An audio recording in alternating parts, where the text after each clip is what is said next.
राखो प्रभु नानक देकर हाथ, ज्ञान अंजन सतगुरु दिया, अज्ञान अंधेर विनाश। हर कृपा ते संत बेटियो, होया मन प्रगास। तुध गे अरदास हमारी, जियो पिंड सब तेरा। कह नानक सब तेरी वडियाई, कोई नाम न जाने मेरा।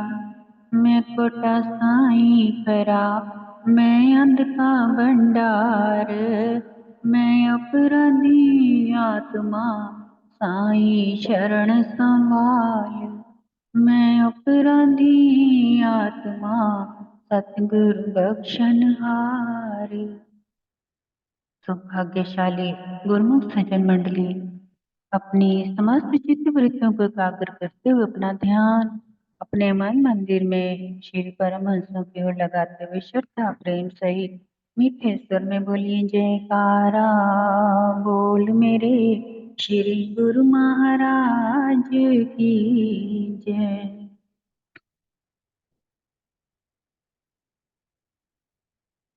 गुरुमुखो, जैसा कि आप पिछले भी सत्संग में आपने सुना था हमारे पूज्य दर्दी महाराज जी के बारे में, तो अभी उन्हीं का ही लीलाओं का वर्णन चल रहा है आगे का।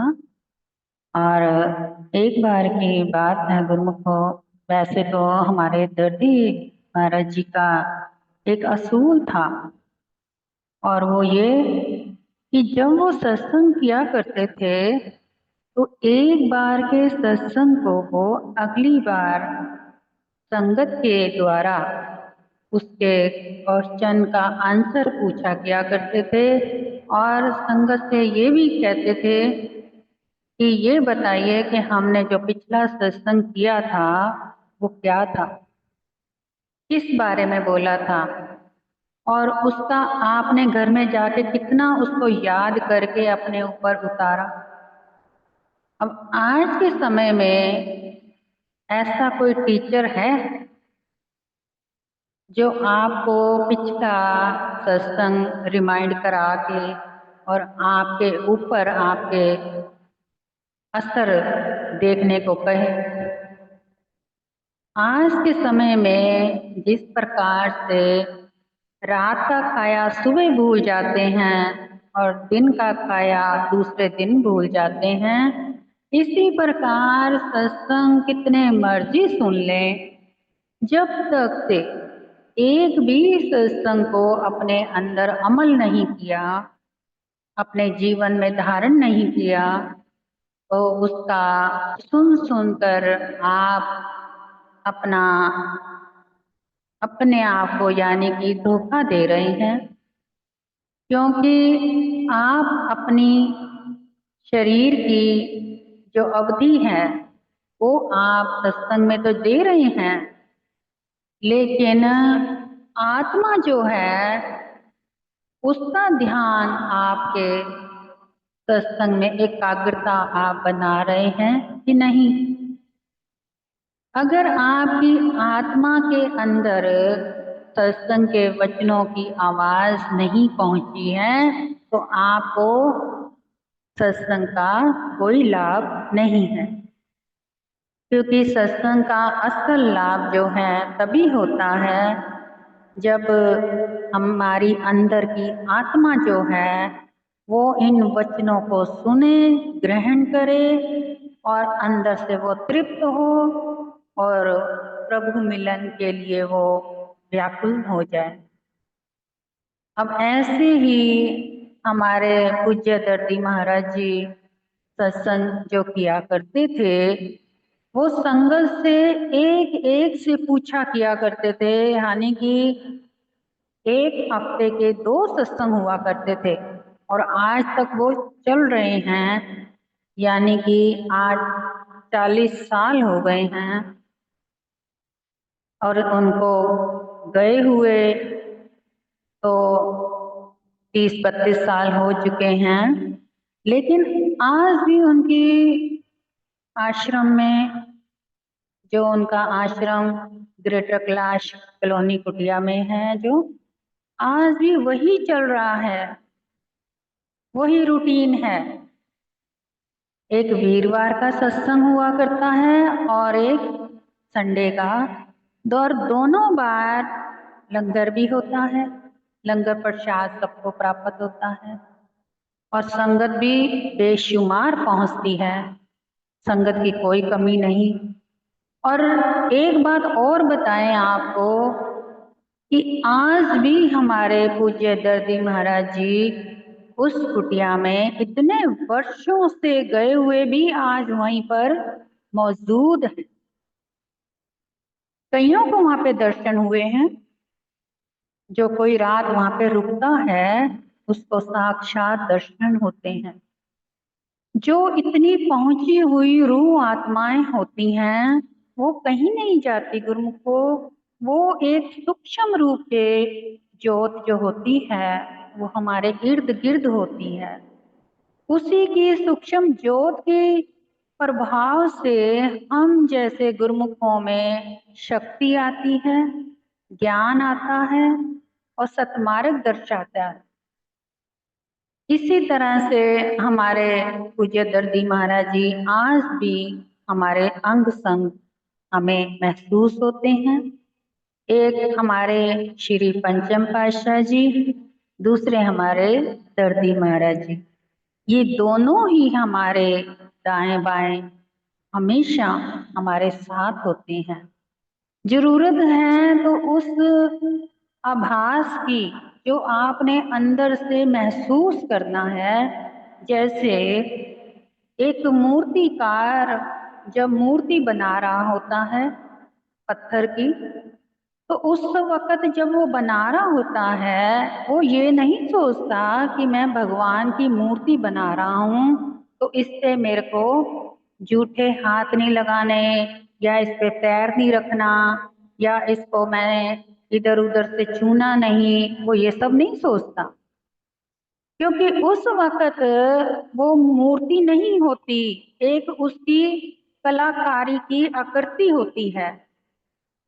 और जब वो मूर्ति बना रहा होता है पैर के नीचे वो उसने पत्थर रखा होता है और ऊपर छेनी हथौड़े से उसको उसके जो एक्स्ट्रा यानी कि फालतू का पत्थर है वो निकाल देता है और उसमें से एक मूर्ति को निकाल करके पेश कर देता है। अब क्या है कि जो इर्द गिर्द का पत्थर था उसने छेना हथौड़ी से तोड़ करके अलग कर दिया और उसके बाद वो मूर्ति का आकार तैयार हो गया। तो गुरुमुखो हम भी वही पत्थर हैं। हमें भी जब कोई पूर्ण सतगुरु के रूप में कोई महापुरुष हमारे जीवन में आ जाए तो वो हमें भी छेनी हथौड़ा यानी कि हमें चाहे वो कैसे भी किसी भी रूप में कोई ना कोई ऐसी बातें दिखाते दर्शाते हैं जिससे कि हमें उस वक्त जैसे घर में कोई दुख तकलीफ परेशानी आ जाती है, उस घड़ी हमें कष्ट तो जरूर होता है। जिस प्रकार से जैसे एक बर्तन बनाने वाला कुम्हार घड़े के ऊपर एक हाथ वो अंदर रखता है दूसरा हाथ ऊपर मारता है जिससे कि घड़ा अच्छे से मजबूती से तैयार हो। इसी प्रकार से हमें भी विकारों की मार पड़ती है और जो विकार द्वारा हमारे अंदर भी फालतू के पत्थर हैं वो निकाल दिए जाते हैं भक्ति द्वारा, नाम सिमरन द्वारा, सेवा सत्संग द्वारा। तब जाकर के जब हमारे ऊपर असर हो जाता है भक्ति का, नाम का, तब हमारी भी मूर्ति जो एक आकार ले लेती है और वो मूर्ति आकार होकर के साकार हो उठती है। फिर वो मूर्ति कौन बन जाती है? जिसके अंदर परमात्मा का रूप आ जाए, ज्योत जग जाए, सिमरन चलता रहे, वो मूर्ति मूर्ति नहीं एक परमात्मा का साकार रूप बन जाती है। तो ऐसे मूर्ति जब तक से उसके अंदर प्राण प्रतिष्ठा ना हो तब तक वो पत्थर की मूर्ति है। और गुरुमुखो, इसी प्रकार हम जैसे जीवों में प्राण प्रतिष्ठा कब होती है? असल में प्राण प्रतिष्ठा तब होती है जब हमारी अंदर से रूह आत्मा नाम के सिमरन द्वारा जागृत हो जाती है।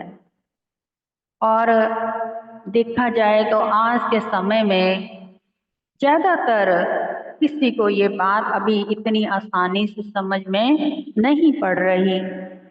हर किसी को जिसे देखो वो बाहर भाग रहा है, जबकि आत्मा परमात्मा के रूप में हमारे अंदर ही उपस्थित है। वो बाहर कहीं नहीं है, बाहर हमारा कोई नहीं है गुरुमुखो।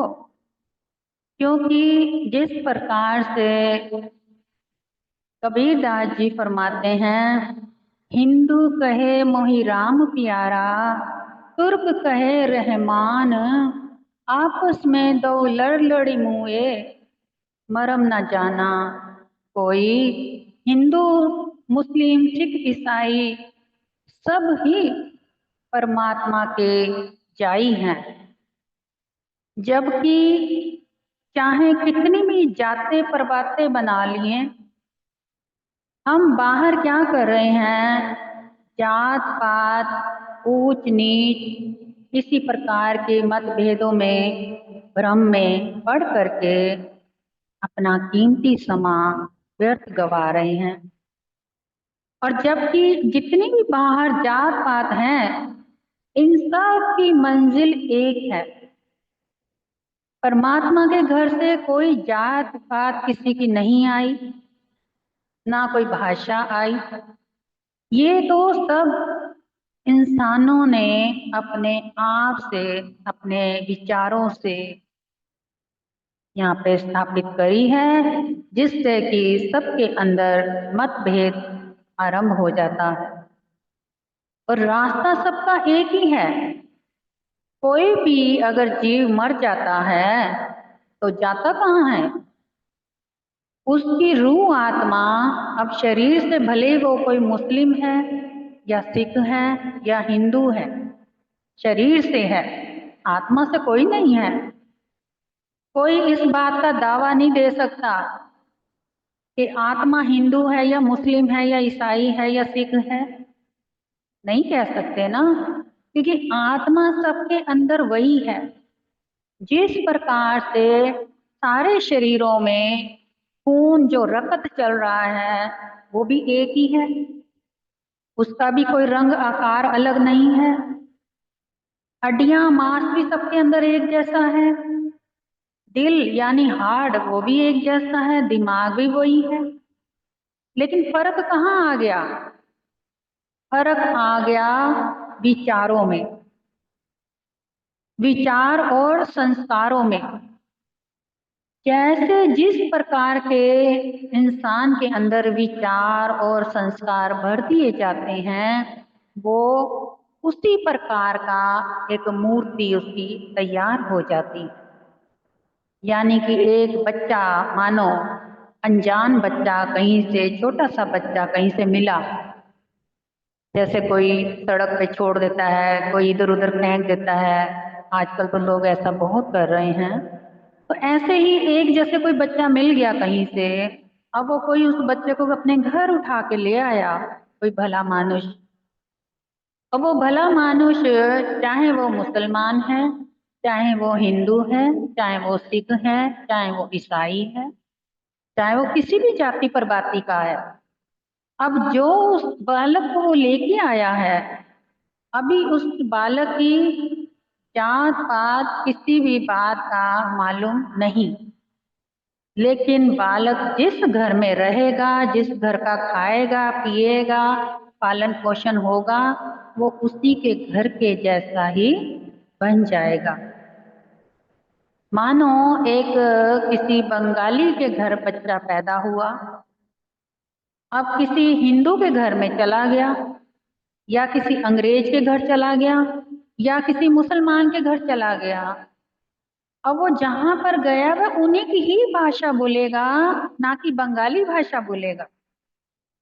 क्यों? क्योंकि उसके दिमाग के अंदर शुरू से जो जो कुछ सिखाया, जो जो उसको समझाया, जो जो उसने देखा, पढ़ा, विचारा बच्चे ने अपने घर के माहौल को, वही उसके अंदर छवि बन करके तैयार हो गई। तो बच्चा उस रूप का आकार लेकर बढ़ता गया और वही रूप उसका बनता गया। इसी प्रकार हम जीव जितने भी हैं, अगर हम चौबीसों घंटे विकारों को, उल्टे सीधे विचारों को, या द्वेष भावना को, या झूठ हेर फेर को, इन बातों को 24 घंटे अपने अंदर धारण करते करते इनको हम विचारते रहें, रात दिन सोचते रहें किसी के बारे में, या कुछ भी उल्टा सीधा भ्रम रखते रहें, तो क्या होगा? हम एक परमात्मा की जीव संतान नहीं रहकर हम अपनी मनमति के इंसान बन जाते हैं। और जब जो मनमति का इंसान बन जाता है तो फिर क्या होता है? मनमति की जिंदगी नर्क बना के रख देती है, क्योंकि उस जिंदगी का कोई और ठिकाना नहीं होता, कोई लक्ष्य नहीं होता। जब तक से हम अपने अंदर कोई लक्ष्य धारण नहीं करते कि हम इस संसार में क्या करने आए हैं, क्या बनना है, क्या किसी से मिलना है, क्या करना है, ये सब बातें जब तक अपने अंदर हम समझ ना लें, तब तक हम एक भटकी हुई रूह आत्मा है। क्योंकि रूह आत्मा जब तक से पूर्ण सतगुरु की शरण में नहीं पहुंच जाती, नाम दान से झोली अपनी नहीं भर लेती, तब तक वो रूह आत्मा एक भटकी हुई रूह है, जिसका कोई ठौर ठिकाना नहीं होता। अब आपने अपने आप को ठिकाना बनाना है, अपने अंदर से अपने आप को जागृत करना है, नाम को सक्रिय करना है। जिस प्रकार से आप जिस चीज को ज्यादा रटेंगे, ज्यादा याद करेंगे, वो उतना ही सक्रिय हो जाएगा, यानी वो जागृत हो जाएगा। जिस प्रकार उदाहरण के तौर पे आप एक साधारण सा सब्जी काटने का चाकू है या कैंची है, उसको आप जितना ज्यादा रोज रोज रगड़ते रहेंगे, घिसाते रहेंगे, तो क्या होगा? एक तेज तलवार की धार जैसे होती है, चाकू की धार या ब्लेड की धार या कैंची की धार, वो तेज हो जाती है कि वो आराम से कोई भी कपड़ा काटना है, सब्जी काटनी है, बड़े आराम से कटती है। इसी प्रकार अगर हम रोज नाम का जाप, उसकी रोज धार लगाएं, यानी अपने अंदर विचारों को ना आने दें और केवल नाम सिमरन का ध्यान करते रहें, हर पल प्रभु के चरणों में ध्यान रहे। भले ही आप अमृत वेले में ज्यादा टाइम नहीं दे पाते हैं, जितना मिलता है चलो उतना ही देते हैं, वो भी चलता है। अगर आप सारा दिन मन में ये रखते हैं कि हमने सिमरन नहीं किया, हमने पूजा पाठ नहीं करी, हमने आज सत्संग नहीं सुना, आज हमने सेवा नहीं करी, ये अगर बातें आपके अंदर दिमाग में सारा दिन चलती रहेंगी ना, तो गुरुमुखो यही आपका असल सिमरन है। सिमरन का मतलब ही समृद्धि है, यानी आप जिसको 24 घंटे अपने अंदर सिमर रहे हैं, वही आपका सिमरन बन जाता है। फिर धीरे धीरे उसकी आदत बनते बनते वो अंदर से जागृत हो उठता है। और जब आपका नाम जपा हुआ जागृत होगा, तब आपकी आत्मा जागेगी और आपको सही और बुरे की पहचान करा के आपका जीवन सफल बना देगी। तो हमारे जो पूज्य दर्दी महाराज जी हैं, वो इस प्रकार से हमें सत्संग द्वारा ऐसे ऐसे वचनों द्वारा अंदर से ज्ञान का प्रकाश कराते थे, जिससे कि हम अपने भटकी हुई रूह आत्माएं जितनी मर्जी हो, लेकिन एकाग्र एक चित्त हो करके ऐसे ध्यान से सुन करके अपने जीवन को सफल बनाते रहे, महापुरुषों की कृपा प्रसन्नता पाते रहे। गुरुमुखो, इसी प्रकार आप भी महापुरुषों की प्रसन्नता को हासिल करें, नाम जपें और रोज सुबह शाम हर वक्त नाम का ध्यान करते हुए जीवन को सफल बनाएं। बोलो जयकारा, बोल मेरी श्री गुरु महाराज की जय।